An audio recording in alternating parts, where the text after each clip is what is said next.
하나님 말씀 보겠습니다. 하나님 말씀은 이사야서 55장 6절 7절입니다. 이사야서 55장 6절 7절. 자, 같이 한 목소리로 공독합니다. 시작. 너희는 여호와를 만날 만한 때에 찾으라. 가까이 계실 때에 그를 부르라. 악인은 그의 길을, 불의한 자는 그의 생각을 버리고 여호와께로 돌아오라. 그리하면 그가 긍휼히 여기시리라. 우리 하나님께로 돌아오라. 그가 너그럽게 용서하시리라. 아멘. 오늘 말씀은 돌아오라 라는 말씀을 가지고 우리 말씀을 나눠보려고 합니다. 오늘은 대림절 세 번째 주, 우리 차순자 권사님 세 번째 초를 불을 당기셔야 됩니다. 자, 나오십시오. 자, 오늘은 붉은 초인데, 붉은 초는 기쁨입니다. 기쁨. 네.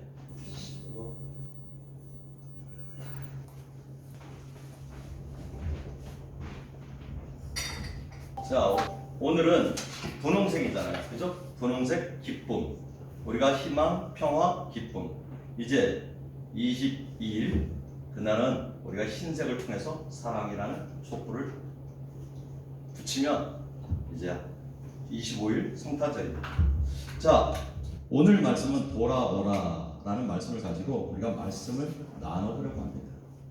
돌아오라는 의미가 많이 있지요. 예수를 믿다가 떠난 사람들, 또 예수를 믿는데 마음은 떠나 있는 사람들, 그 사람들을 향해서 우리 예수님은 지금 돌아오라 이렇게 이야기하고 있습니다. 이사야서를 보면 이사야서 때의 이 미가서나 또 호세아나 같은 선지자가 활동을 했죠. 왜 그러냐면 이스라엘 백성들이 하나님이 이스라엘 백성들을 구원해 주셨습니다. 애굽에서 430년 동안 종살이 할 때에 하나님의 은혜를 입고 40년의 광야 생활을 거쳐서 가나안 땅을 건넜어요. 하나님이 구원해 주셨죠. 그런데 그들이 어려울 때, 힘들 때는 하나님을 찾았죠. 하나님을 바라보겠다고 했습니다. 약속을 했죠. 그런데 가나안 땅을 건너서 이제 그들 안에 평안이 있으니까, 그들 안에 어려운 게 없으니까 하나님을 떠나가는 삶을 노래하고 있습니다. 하나님을 떠나는 것도 좋은데 하나님을 섬긴다 하면서 우상을 같이 섬기고 있죠. 그러니까 하나님은 이사야 선지자를 통해서 뭐라고 얘기하냐면 돌아오라라고 이야기를 합니다.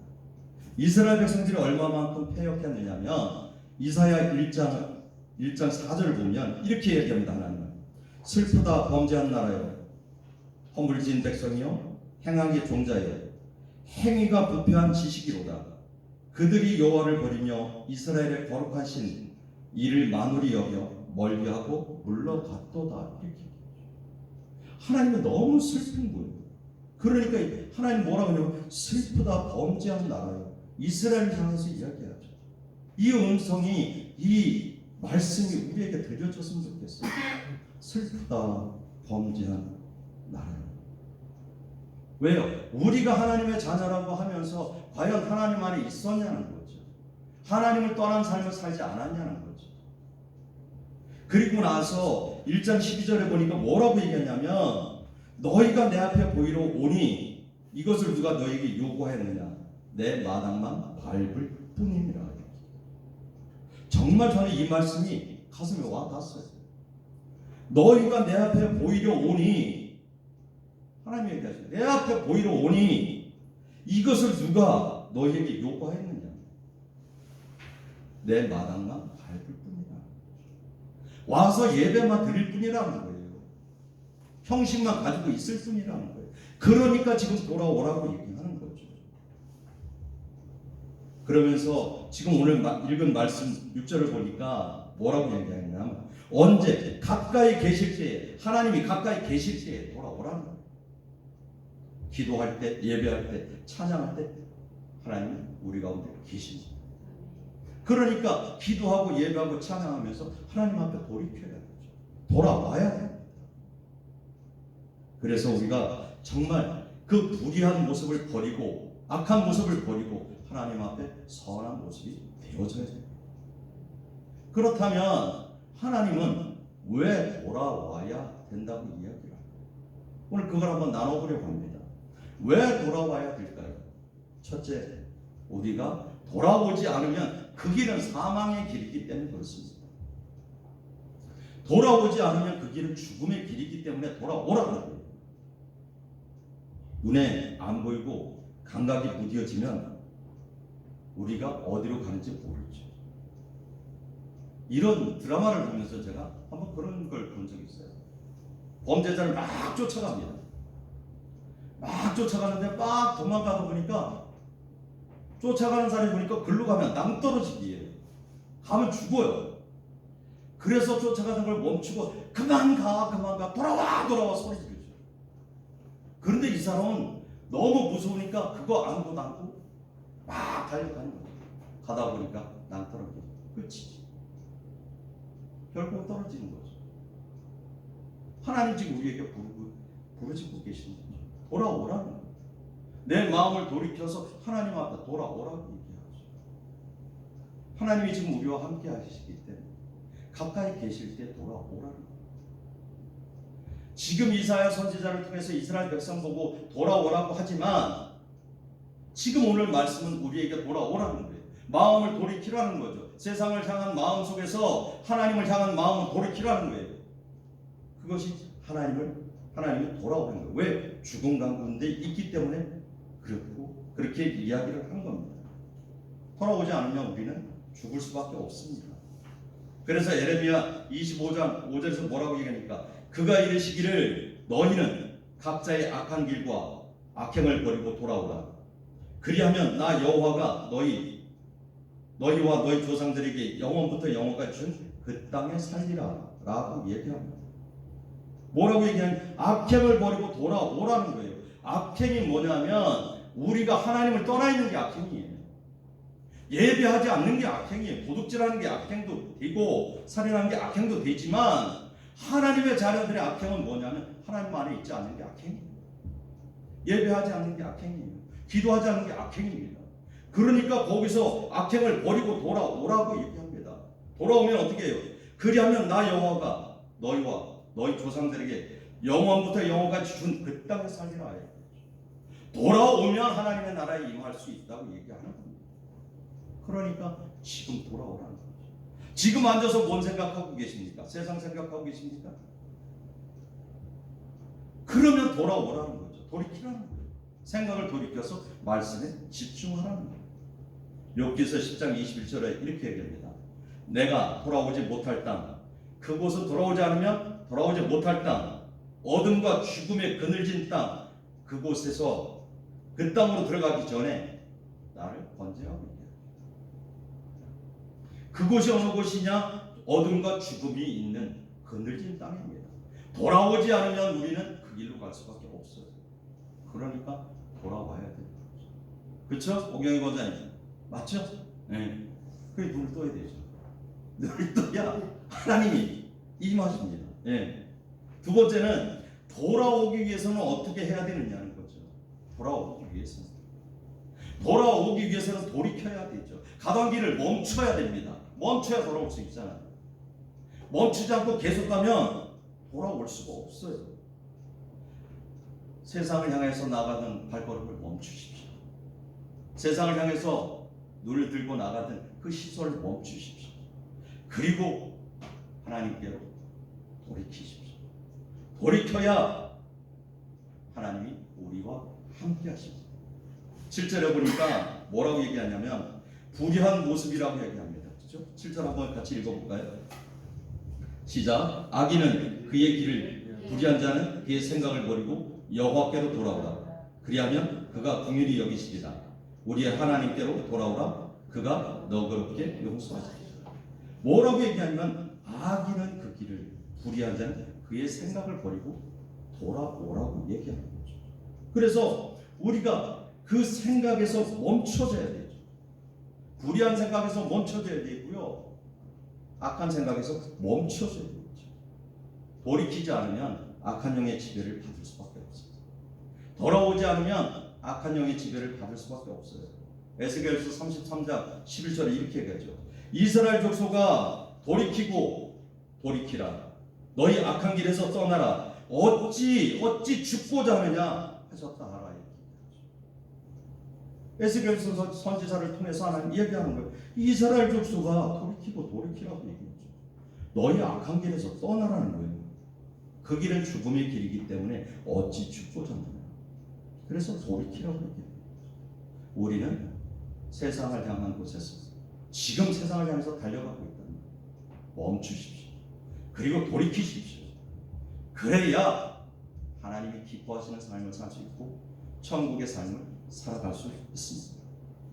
아멘입니까? 네. 세 번째는 돌아오기 위해서는 뒤돌아보지 말아야 돼요. 절대 뒤돌아보지 말아야 돼요. 지나온 삶을 뒤돌아보면 후회만 남죠. 내가 왜 그랬었어? 그러니까 뒤돌아보지 마십시오. 뒤돌아보지 말고 앞만 보고 가십시오. 하나님이 행하실 그 일을 기대하면서 앞만 보고 가는 겁니다. 뒤돌아보면 절대로 되돌아올 수 없어요. 왜요? 뒤돌아보면 세상에 그 많은 즐거움들도 생각날 거고 옛날 기억도 생각날 거기 때문에 그렇죠. 세상의 미련을 버릴 수 없어서 다시 돌아올 수 없어요. 그래서 뒤돌아보면 절대 안 됩니다. 우리가 너무 잘하는 것도 있죠. 뒤돌아보다가 소금기둥이 된 사람이 있습니다. 창세기 19장에 보면 우리가 소돔과 고모라를 너무 잘 알죠. 그렇죠? 롯의 아내가 이제 천사가 얘기합니다. 절대로 너희들은 뒤돌아보지 마라. 이 이야기를 하죠. 그런데 이 롯의 아내는 세상에 이미 길들여져 있었어요. 세상의 쾌락에 길들여져 있었어요. 그리고 마음속에 어떻게 의심이 많았죠. 그러니까 천사들이 분명하게 얘기했어요. 너희는 뒤돌아보지 말고 앞만 보고 가라고 얘기를 하죠. 그런데 가다가 뒤돌아보면서 소금기둥이 된 거죠. 뒤돌아봤다는 의미는 뭐냐면 롯의 아내가 뒤돌아봤다는 의미는 뭘 얘기하겠어요? 정말 의심도 있었다는 거죠. 천사가 뒤돌아보라 하니까 뭔데 뒤돌아보지 말라는 거야 도대체. 의심이 생겨서 뒤돌아볼 수도 있었어요. 세상에 두고 온 많은 금은 모화가 또 생각나서 뒤돌아볼 수도 있었다는 거죠. 그런데 뒤돌아보는 순간에 그 길은 사망의 길이었던 거죠. 우리가 믿으면 절대 의심하면 안 돼요. 지금 롯의 아내는 일말의 의심도 했을 거예요. 뒤에 도대체 아무것도 아닌데 왜 도대체 뒤돌아보지 마. 그런데 사람이 하지 말라면요 더 하고 싶어요. 누군가 그 고백을 해요. 우리 회사의 경리가 그래요. 내일 건강검진을 받아야 되는데 나는 한 끼 안 먹어도 별로 배고프지 않은데 몸이 되게 호리호리하고 작거든요. 밥도 진짜 조금 먹어요. 그런데 내일 건강검진을 받아야 된다고 생각하니까 왜 그렇게 밥이 땡기는지 모르겠다. 뭐를 하려고 생각하니까 그게 자꾸 땡기는 거죠. 하지 말아야 되겠다고 생각하면요 우리 안에 죄성이 있기 때문에 하지 말라는 거 더 하고 싶은 게 우리의 마음이에요. 어쩌면 롯의 아내도 그 모습이었다는 거죠. 그러니까 우리가 너무 잘 아는 아담과 하와도 하지 말라고 하니까 그것을 더 하고 싶었죠. 그러고 있는 차에 뱀이 유혹한 거죠. 세상은 이래요. 원수 마귀는 우리를 이렇게 유혹합니다. 그래서 롯의 아내는 결국은 소금 기둥이 되고 죽고 말았다. 그래서 우리는 뒤돌아보면 절대로 되돌아올 수 없습니다. 뒤돌아보면 그 길에 빠질 수밖에 없죠. 그래서 절대로 뒤돌아보지 마십시오. 그리고 정리를 하면 그거예요. 뒤돌아보지 말고 멈춰서야 되죠. 가던 길을 돌이켜서 멈춰서도 뒤돌아보지 말고 하나님만 보고 나가야 돼요. 제가 인터넷을 하다가 그 만화 카페 만화를 그리는 목사님 간증을 제가 잠깐 나누려고 합니다. 만화를 그리는 목사님 이제 은퇴가 얼마 안 남았어요. 은퇴가 얼마 안 남아서 서울 사시는 목사님인데 한날 길 가고 있는데 여자 집사님이 목사님 하고 부르는 겁니다. 그래서 집사님 왜 그러세요? 그랬더니 정말 저 요새 미치겠어요. 아니 왜 미쳐요? 이렇게 얘기를 하니까 우리 딸이 점에 빠졌어요. 점괘에 빠졌어요. 이렇게. 딸이 어려서는 정말 교회를 열심히 다녔는데 요즘은요 인터넷 점 보는 데가 있다며요. 인터넷으로 점 보는 데가 있대요. 그래서 정말 어렵게 들어간 회사를 출근을 안 하는 거예요. 왜 출근을 안 하냐고 엄마가 물어보니까 점괘를 보니까 오늘 회사 가지 말고 쉬라고 했다는 거예요. 그래서 회사를 안 간다. 그래 엄마가 너무 한심해서 목사님도 들고 이야기하고 이거 어떻게 하면 좋아요 목사님? 그러고 나서 목사님이 그러냐고 그러면 신명기 28장을 한번 읽어보라 해라 라고 이야기를 하면서 목사님이 옛날 일이 생각이 났습니다. 이 목사님은 예수를 믿지 않던 사람이에요. 그 집안 전체가 어느 이렇게 뿌리를 찾아봐도 교회 다니는 사람은 한 사람도 없었다고 합니다. 그런데 정말 그림을 잘 그렸던 목사님이고 실력이 있었던 목사님인데 학교를 졸업하고 대기업에 들어갔죠. 그리고 그 대기업에 들어가서 정말 유능한 사원이 됐습니다. 그래서 어느 여자를 만나게 됐죠. 근데 이 여자분은 정말 교회를 열심히 다녔던 분이에요. 그리고 하나님 앞에 소원을 했습니다. 그 여자분은 뭐라고요? 자기는 선교사가 되겠다. 그래 둘이 만났습니다. 둘이 만나서 이제 연애를 하고 결혼을 하게 됐죠. 결혼을 하고 나서 여자분이 뭐라고 그러냐면 같이 교회 갑시다 이렇게 얘기하죠. 그러니까 남자가 뭐라 하겠어요? 신앙생활에 대해서는 절대 나한테 타치하지 마. 교회를 내가 다니지 말란 말은 안 해. 그런데 나보고 나가자 강요하지는 마. 딱 손을 벗습니다. 그러니까 여자분이 더 이상 얘기를 못하는 거예요. 근데 이 남자분은 재력이 좀 있으니까 일요일마다 주일마다 놀러 가는 거예요. 그러다 보니까 이 여자분도 어느 순간에 남편하고 주일을 한두 번씩 빠지면서 놀러 가기 시작을 합니다. 그렇게 놀러 가다가 결국은 이 여자분도 교회를 안 다니게 되죠. 그리고 세상을 부여잡고 매주 여행하면서 그렇게 즐겁게 살다가 남편이 회사를 그만뒀어요. 사업을 하겠다. 나와서 사업을 시작합니다.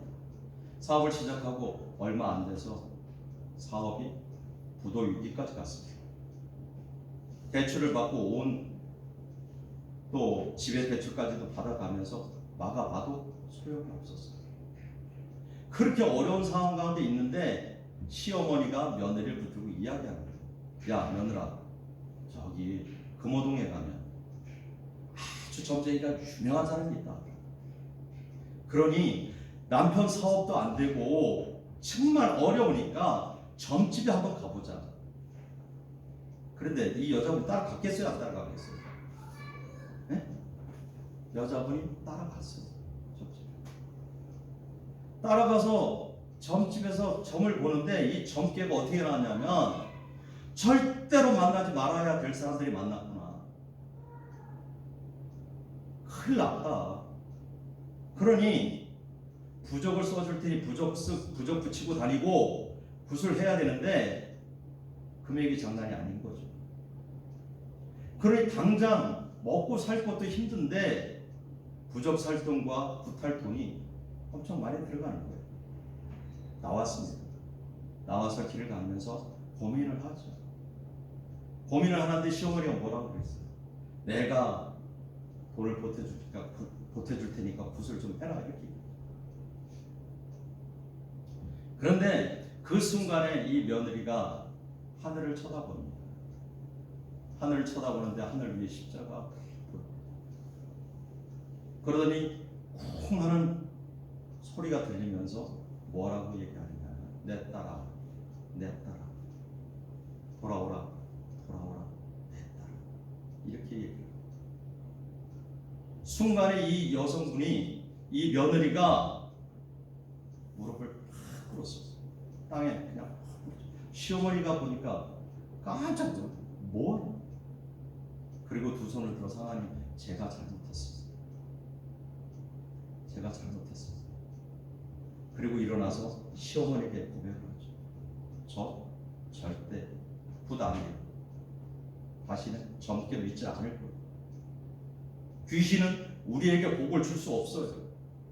우리에게 복을 줄 수 있는 분은 오로지 여호와 하나님 한 분뿐이에요 라고 고백했습니다. 그리고 길을 가는데 그 길 가는 순간에 며느리에게 들려져요. 내 딸아, 내 딸아, 내가 너를 복되게 하리라. 돌아와라, 돌아와라. 그 소리를 듣고 교회를 다니기 시작했습니다. 새벽마다 교회를 나가기 시작한 거예요. 며느리. 새벽마다 교회를 나가면서 남편도 따라가게 된 거죠. 그러면서 남편은 목사가 되고 아내는 사모가 됐습니다. 그리고 그 시어머니가 전보러 가자고 하던 시어머니는 권사님이 돼요. 그 집안 전체가 예수 믿고 구원받았다는 그 간증문을 쓴 것을 제가 읽으면서 정말 하나님이 선택한 사람, 하나님이 부르신 사람, 이 사람은 하나님께서 유명하지 않으시거든요. 그러니까 우리가 6절에서 얘기하죠. 너희는 여호와를 만날 만한 때에 찾으라고. 가까이 계실 때에 그를 부르라고 얘기하는 거예요. 하나님은 우리 옆에 계셔요. 우리와 함께 계셔요. 그러니까 우리가 부르기만 하면 돼요. 그래서 요한계시록에서 얘기해요. 문 밖에 서서 내가 두드리노니 누구든지 그 문을 열면 내가 그로 들어가 그와 더불어 먹고 그는 나와 더불어 먹으리라 얘기하죠. 하나님 기다리십니다. 우리는 마음의 문만 열으면 됩니다. 돌아오기만 하면 돼요. 돌이키기만 하면 됩니다. 뒤돌아보지 않으면 돼요. 그러면 하나님이 일하시는 거예요. 우리가 세상을 살아가면서 얼마나 고된 삶을 살아갑니까? 그렇죠? 하루하루 사는 것 자체가 때로는 즐거움도 있지만 세상을 바라보면 고난이 참 많아요.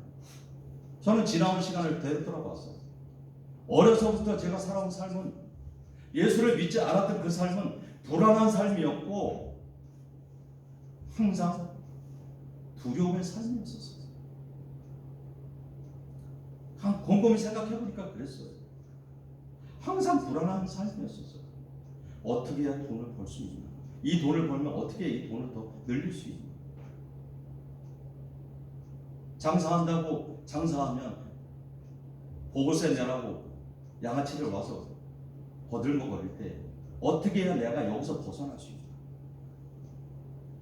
그런데 지금 예수 믿고 나서는 정말 행복한 거예요. 너무 행복한 거예요. 내 안에 불안이 없어요. 그러니까 제가 아까 오경혜 권사님 모두 얘기했지만 예수 안에 있으면 평안이 있는 거예요. 따님이 불안해서 잠을 못 자고 너무 힘들어하는 거 예수님 안에 있으면 다 해결된다고 얘기했어요. 장담을 했어요. 그러니까 세상을 붙잡지 말고 하나님을 붙잡고 어려운 문제, 힘든 문제, 고난의 문제 다 하나님께 내려놓고 하나님만 바라봤으면 좋겠다. 마지막으로 제가 이 얘기 하나 이 설교를 마칠 건데 제가 옛날에 먼저 있던 교회 장모님하고 캄보디아를 갔었어요. 제가 오늘 생각이 난 거예요. 캄보디아 갔다가 캄보디아에서 납치가 될 거예요. 사기를 당한 거죠. 저희를 데리고 갔던 사람은 이미 붙들려 있고 저희는 먼저 보내서 자전거 타고 서울 호텔에 숨어 있었어요. 그런데 그 순간에 정말 두려웠어요. 정말 두려웠어요. 왜요? 거기에는 아무도 아는 사람 없어요. 그런데 우리를 어떻게 하든지 붙잡으려고 쫓아오잖아요. 누가 문만 두드리면 내다보면서 두려움을 떨고 있어요. 그러면서도 저희가 하지 못했던 게 뭔지 아십니까? 기도하는 거예요. 제가 오늘 그거 생각이 났어요. 우리가 적어도 예수를 몇십 년을 내게 믿었다고 하면서도 그 두려움 속에서 둘이 붙들고 기도하고 예배드리지 못했다는 거예요. 그 모습이 너무 부끄러웠습니다. 그리고 두려워했습니다. 그러면서 밤에 어떻게 가족들에게 전화한 거예요. 잘 있어? 잘 있으면 됐어. 그러면서 눈물 흘리면서 그 두려움에 공포에 떨고 있으면서도 하나님을 안 찾았다니까요. 우리는 급한 상황이 닥치면 두려움에 떨면서 그런 모습이죠. 그러니까 하나님 안에 있어야 됩니다. 하나님을 찾았다면 그 두려움도 공포도 평안이 하나님께서 우리에게 평안으로 더해 주셨을 것이죠. 마무리하면 그거예요. 우리의 생각이, 우리의 마음이 지금 어디를 향하고 있습니까? 세상을 향하고 있습니까? 즐거움을 향하고 있습니까? 돌아오십시오. 돌이키십시오. 그리고 세상을 향하고 있다면 멈추십시오. 그래서 하나님을 깨고 하나님 안에 거하는 우리의 모두의 삶이 되기를 예수의 이름으로 축복합니다. 아멘.